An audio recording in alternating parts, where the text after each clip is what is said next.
This is the plaintiff, Caroline Leggett. She says she sold her van to the defendant, and they had an agreement she'd pay her an extra $300 for a DVD player she had just installed in it. Well, it's been 2 months, and the woman refuses to honor their agreement. She's had it, needs this court's help, and is suing for the $350 she's owed.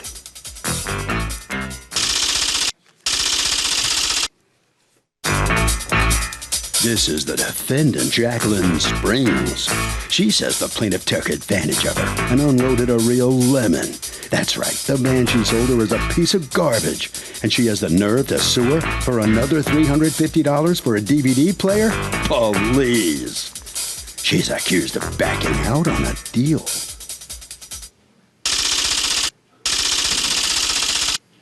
The defendant has filed a countersuit for $639.81 for parts and repairs.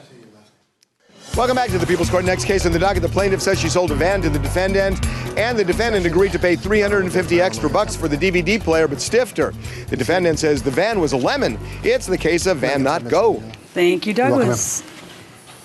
Caroline Leggett, you are suing Jacqueline Springs for $350, the cost of a DVD player that you sold to her when you sold her your car, plus a late fee that your contract calls for because she never paid you. Tell me what's going on. On October the 4th, 2013, I sold Jackie my van. When I sold the van, did you know her beforehand? Yes, I knew her. I know her, but not friends with her. Okay. I know of her.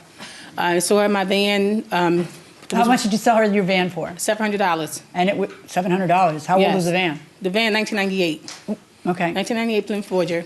Okay. I sold her the van. I asked her if she wanted to take the van for a test drive. She said no. She has a mechanic. Okay. I told her also we had. Did your mechanic look at the van? Yes. He did. Yes. Who's your mechanic? His name is Guy. No, but is he like he's a friend of mine. Is he an alley mechanic or a real mechanic? He's a real mechanic. Oh, good for you. So you had it checked out beforehand? Yes. And he said, do it. It's worth $700. Yes. Okay. And now inside of that van, you had a DVD player? Yes. Okay.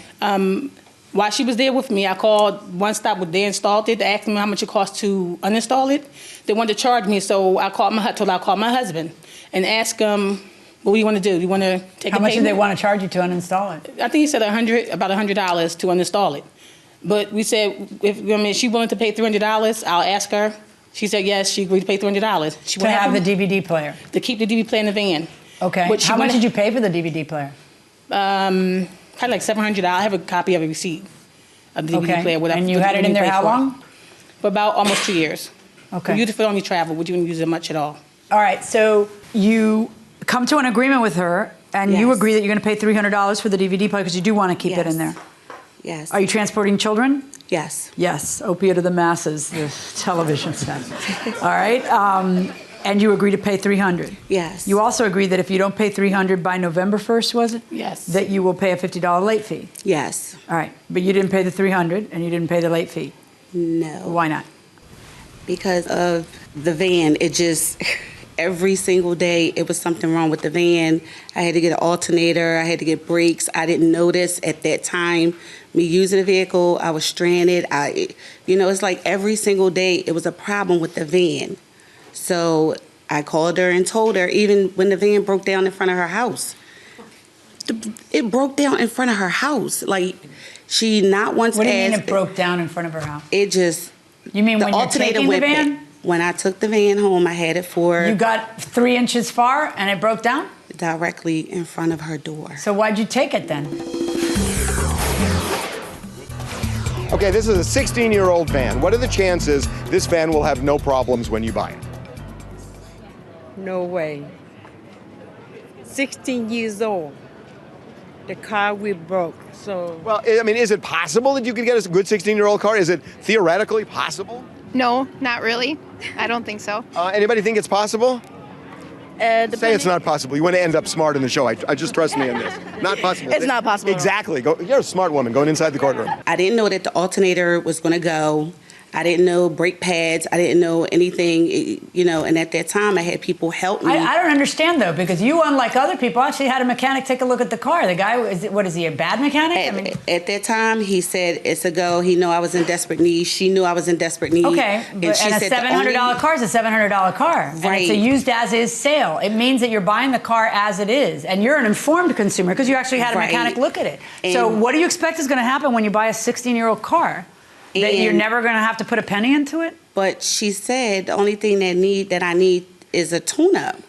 So but she knows she's not a mechanic. Ask the mechanic. Oh wait, the mechanic said the same thing. Everything's fine. Yeah. Okay. So then, how is it her fault that you could go into a different contract, a totally different contract for a DVD player, and take the money that's supposed to go to her for that you agreed you'd pay her, and take money out of that to repair your car?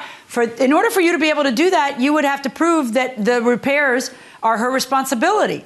And if you buy a used car and it's as is, and your mechanic actually looked at it and gave it the go-ahead, so he didn't see anything wrong with it, how can you prove that she saw something wrong with it? I feel as though that her and her husband knew that the van was going to go. And you know that how? Your mechanic didn't know. It's just one of those things. Why does she have to eat it? Why don't you have to eat it for buying a 16-year-old car? And like everybody who's driving a 16-year-old car, there's maintenance involved in it. Yeah, why is it that you get to then deprive her and take her DVD player? Because if you didn't pay for it, you kind of took the DVD player. But if I feel as though if she really needed, if she wanted the DVD player, she should have had it out at the time of her selling it. No. She wanted the DVD player unless you wanted to pay her $300. You agreed to pay her $300. That's the only reason that she let go of the DVD player. False pretenses that you agreed that you were going to pay it. Then the minute you have to put money into the 16-year-old car, which is predictable, you then say, oh, it's your fault because you're a liar and you lied to me and you knew that there was something wrong. And so therefore, first of all, forget the DVD player. Assume there was no DVD player. Let's assume that you were standing there and she was standing here. And you're suing because you want your money back for the car. Do you watch the People's Court? Yes. Okay, so then how many of these cases have you seen? Millions, right? And you know that I tell everybody the same thing. Have a mechanic take a look at it. You did that. And even after that, there's things that were wrong with it. Now, I'm sure the mechanic, you can't fault the mechanic because the mechanic's like, oh, yeah, for $700. I mean, that's probably what the mechanic's saying. You're desperate. You got to ride for a little bit. You kick the can down the road on transportation, you know, whatever. But you know that a used car comes with no warranty. And for you to be able to make the seller refund your money or pay for your repairs or anything, you have to prove that they did some diabolical thing where they knew of something horrible, not just, oh, it doesn't run well. You know, it's 16 years old. So things may come up later, like it's happening here. Okay. But something in specific that they hid from you. You have no evidence of that whatsoever. And then you refuse to pay her for the DVD. You can't do that. And based on your contract, I'm going to order you to pay the $300 plus the $50 late fee that you agreed to pay. And on your counterclaim against her, for the very same reasons that I just said, my verdict is $0. And net judgment for you of $350. Okay. Thank you. Well, the DVD player just got paid for on your dollar. So what's your reaction to this outcome here? It's done. It's over. You know, it is. I have witnesses and everything, but it's okay. What do you expect for it?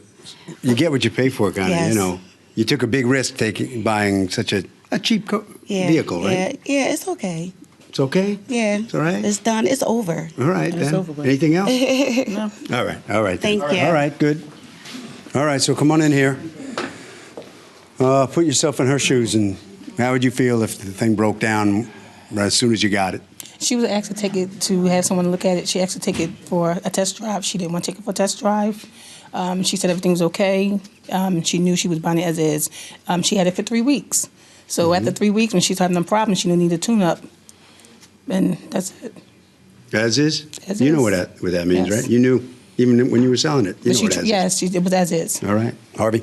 Pretty simple. The only way you can undo a deal like this is proof of fraud, and the fact is that fraud means a misrepresentation of a material fact. There was none here, and that's why the owner of that van is out of luck.